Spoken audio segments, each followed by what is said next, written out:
Hello, what's up mga idol? Panibagong tatuan na naman tayo guys, no? Kasi nga, syempre, tattoo na naman syempre mga idol. So ngayon, yung client natin mga idol is muling nagbabalik, no? So shout out nga pala ni Idol Kem Balls.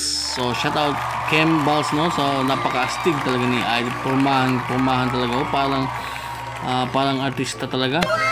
So yun, yung design nga pala na ipapatato niya is kanyang design to mga idol.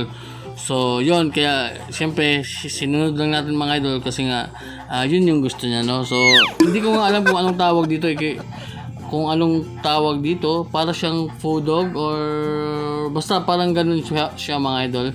So siyempre yung set ng needles natin dito mga idol is dalawang klase lang mga idol. 5RL at saka 11cm or 11RM. So yun mga idol, so dyan nag-start na tayo dyan. Siyempre lining yung ating inuna. So sa hindi nakakala mga idol, sa dyan na part sa may hand, sa may kamay, siyempre masakit yan mga idol. Grabe ang bilis ng video natin mga idol.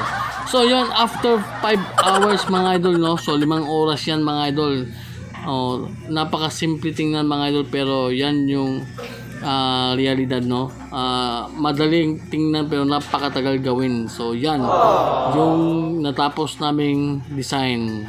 Grabe, 5 hours of session. Kaya pala hindi ako naka-video masyado dito kasi nga medyo focus tayo sa design. So yun, syempre maraming salamat ni Idol Kem Balls. So yun, babalik ko yan, no?